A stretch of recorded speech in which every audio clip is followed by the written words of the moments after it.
Are so very proud that we will be broadcasting live from the American Conservative Union in about 2 weeks. We'll have more details about that later on. And we welcome you to the Exceptional Conservative Show live from the nation's capital. Our focus tonight is JV's Foundation and the wondrous young woman, Denise Lewis, who is in charge of that organization. We're talking about America's new slavery, forgive me, and that's sex trafficking. And it is a very difficult and dire subject to talk about, not often spoken of in the realm of the news, that news media that we preview in, but I take on the tough stuff and I don't care. Mary Brockman, my bouncer in chief in the chat room, will tell you that if you diss her, you diss me, you will be dismissed from our program. So please obey the law of Mary Brockman. Just want to thank you again, Denise, for being with us. You got three kids, three little girls, and of course, you spoil them to death, right? Girls, Absolutely. there you go. Girls are Well, supposed to be spoiled. I actually have four total, but the oldest is a boy, and Yep, three girls. exactly. Yeah. So the boy doesn't get any spoiling. All the girls are spoiled. That's the way it's supposed to be. At least daddies like me mess it all up. Uh, you got into this how long ago in terms of caring and ministering to those who are at greatest risk?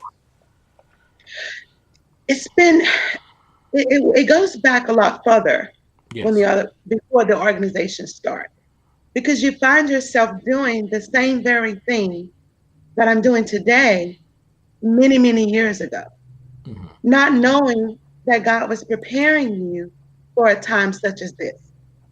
And you look back, and years ago, back in 2007, I, was serving full-time ministry, Hmm. and also every place, every hurting person was coming to me.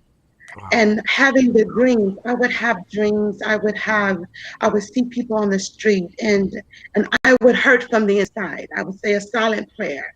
It's times to where God would literally lead me over to pull over to ask, "Hey, are you okay?" Mm. And in the midst of me doing that, that same lady told me, she said, "Ma'am, I was just about to walk out in the middle of the street in front of Mm. a car. Mm. If you would have pulled over to ask me, was I okay?" She said, "Because I had given up on life. I thought it was over. She was into prostitution. She had nowhere to go. She felt like this, I can't do it anymore." She was going Mm. to commit suicide. I had no clue what was going on with her. I just knew I was obedient, and I went and I said, "Ma'am, are you okay?" She was standing at the edge of the street when I pulled over, and she came to the car and we talked. She is alive today, and that's been over 12 years ago. Wow.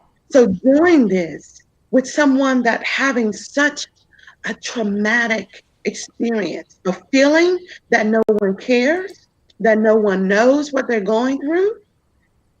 Imagine being in a world filled with thousands and billions of people, but you only see yourself there alone, Mm. trapped in your abuse, trapped in drugs, trapped in the neglect, trapped in everything but what you know that you're supposed to be and know what you were created to be. The Denise, only way to show you out was to get in front of a car. Denise, there's some people here sitting here and forgive us because we don't know everything. We presume that we do. That makes us gods amongst men. But we're like that 13-year-old so and so, that 14-year-old so and so, she or he, they they were hardcore. They always disobeyed. They just went out there and they ran away from home and they deserve to get what they get. And I'm not saying that everyone thinks this way, but I'm quite certain you've heard this before. Okay. Absolutely. What We does the even hear, 13 what does the 13-year-old or 14-year-old face when they leave home, if they run away or even if they are taken? What do they face in a day-to-day life of human trafficking or sex trafficking? Oh my God. Day to day life for especially a minor. Mm, Because a minor, according to the traffickers, they can be more manipulated. They can be more controlled. So a day to day child experience the abuse of drugs, mm. being drug addicted. They no longer have a life to say, I have an education. Their education stopped automatically. They're having the experience of STD, AIDS, multiple STDs on a regular basis.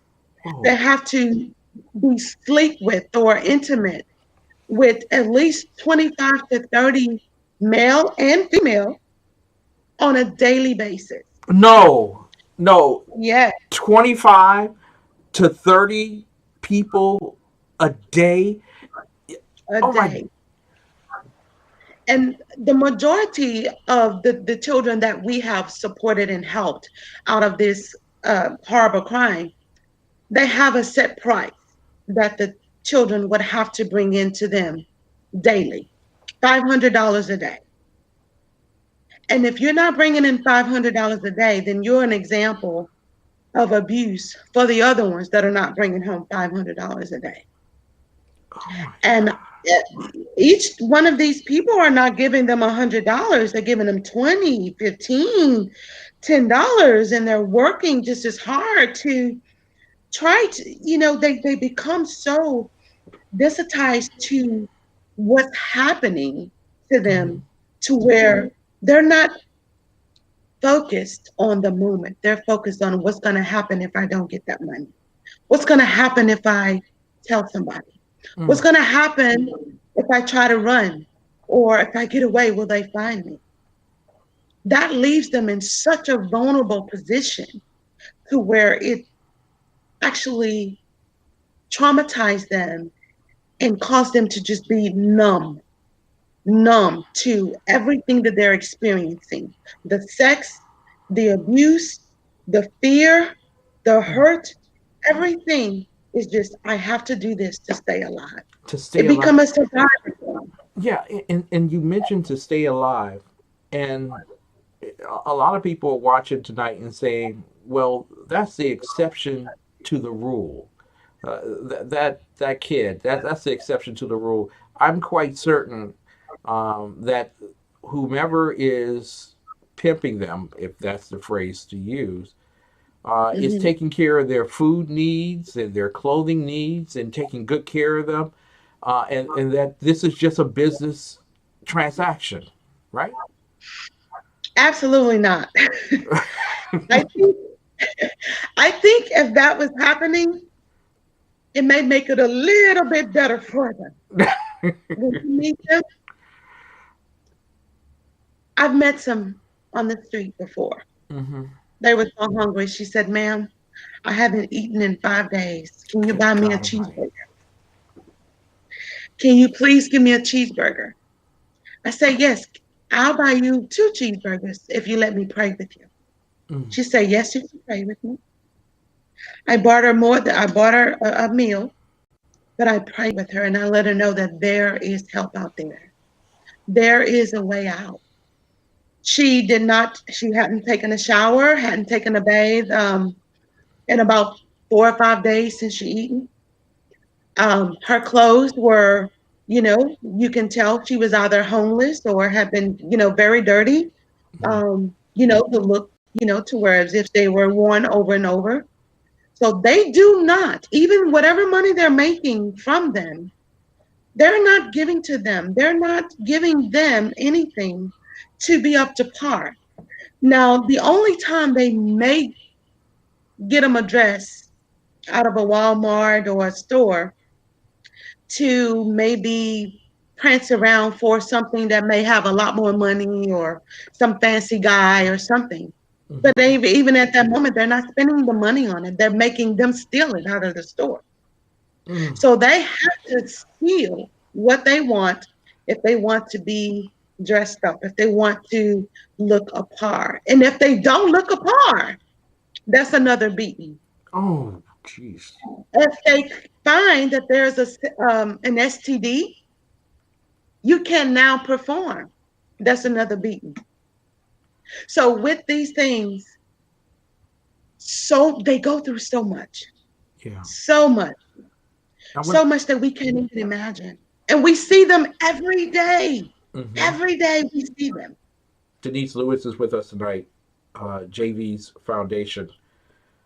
She is on the front lines, ladies and gentlemen. We got a lot of people who talk about this issue, and they can do it from their ivory tower or they can do it from Capitol Hill. It's different when you're out there at night and you're looking at a 13-year-old, 14-year. You've seen children as young as 7 and 8 years old. Am I correct? On the streets. Absolutely. We have seen kids as young as 8, um, 10, Mm. 12, we have worked with. And you would not believe the stories of the abuse. It doesn't matter how old they are, to whether if they're lenient with the abuse or if they're, take it easy because she's only a kid. Yeah. They don't see them as a kid. They see them as a product that needs to be sold. Mm. And that's their motive, that's their agenda, and that's it alone. A Wow. product that needs to be sold. Now, some And people would that's think, it. some people would think, okay, the guys who do this, you Hmm. see the Huggy Bear pictures or whatever, those are the exploitators, and they're pimping around, and the police know who they are, and you know who they are in the neighborhood. Tell us, what does. Tattoos all over their foreheads. They're not coming with gold teeth all in their mouths. They look like business people. Suits, ties, anything that make them look friendly or approachable. And that's how they lure them in. Because usually we teach our children that strangers, are the Yeah. ones that, have the scary looks with the earrings and the piercings.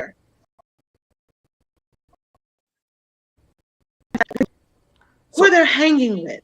so is it true that you found, and I read the FBI studies and some of the state police studies, individual preachers, priests, um, uncles, fathers, mothers, Oh, sisters, and brothers are literally putting children into the slave trade system. When people hear this, it's incomprehensible that someone that bore you would actually sell you. absolutely. Absolutely. And I would like to add to the list Oh, police officers, oh, doctors, lawyers are the biggest buyers. no. Yes. We have had officers in the state of Florida that was caught paying prostitutes, picking them up. And yes, they were apprehended and in jail to this day. And along with that group, there were lawyers, there were doctors, that's been doctors for over 30, 40 years that were also prostituting and buying these children. Mm-hmm. So they have no faith. We have to take an extreme measure and not to scare anyone, but to be aware of the surroundings of Okay. who your children are with. Oh my God. I had planned on speaking to you for 20 minutes, and we haven't even chipped the top of conversation on this particular issue. And oh my God. So, literally, and this makes your job so hard, literally, someone that they trusted took advantage of them, put them into human trafficking, slave trafficking along I 95 or whatever.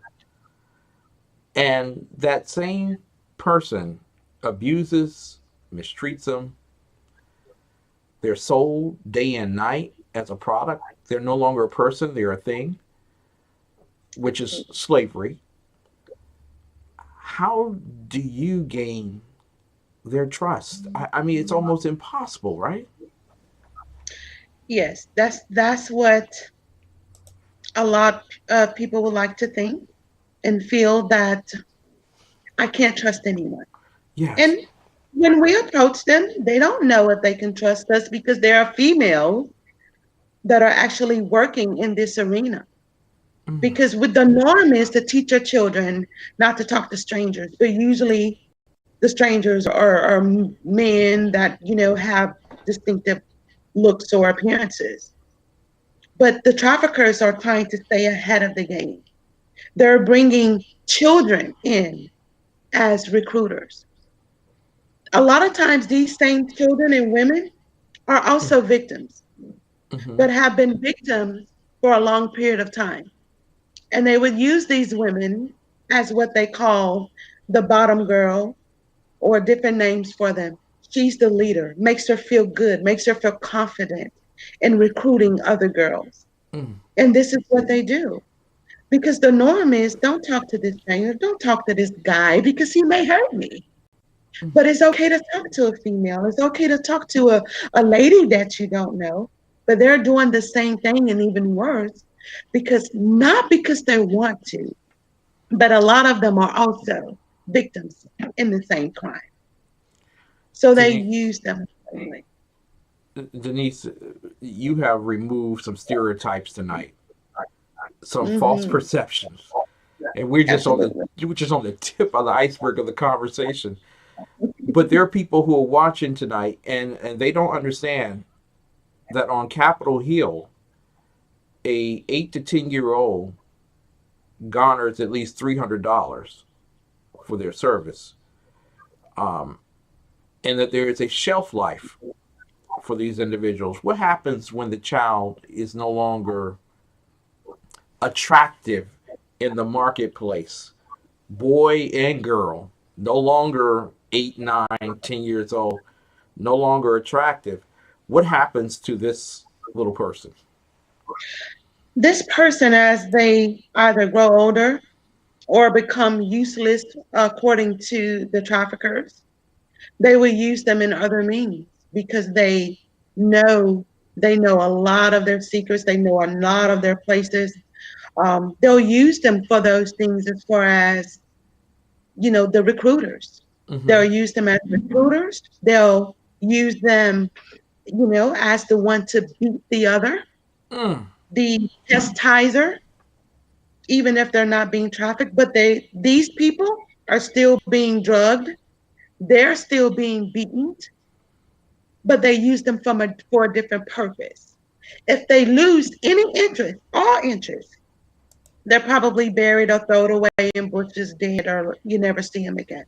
okay, that's the point I wanted to get to and talk with you about tonight.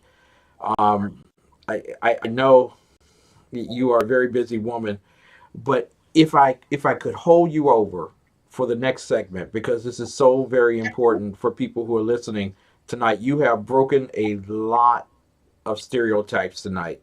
But can you tell everybody where they can send their donations and how they can support what you do day and night? Victims. We work with them. We provide the recovery. We provide the mental health counseling, the mentoring, the therapeutic services, even the treatment, the substance abuse. We get them off drugs. We put them Wow. into facilities to where they're safe and have a safe place to live, to where they have 3 meals a day, food, clothing, everything that they need. So we help them to start their life over. JV's foundation stands for Jumping into Victory. And we take them from a dark place, put them in a victorious situation to where they now can be a human and feel like a human being. They can get their education or GED, get a job, get educational and training. So these are the things that we do, the rehabilitation for these victims to become survivors. And our website, where you can donate or even become a member, is www.jvsfoundation.com. And it has all the contact information. It has information on all the trainings and everything that we do to support our victims or our survivors, and how we support them into making a life a better place for them. Even if You we have to take them to another state, we do that. you have changed the world. And when we get back, I want to talk about the world as you see it and how you changed it. Ladies and gentlemen, Denise Lewis with us tonight. What a tremendous honor to have her with us live from Orlando, Florida. JV's Foundation, jumping into victories, ladies and gentlemen. We'll be right back with more of the best in urban conservative talk right after these messages.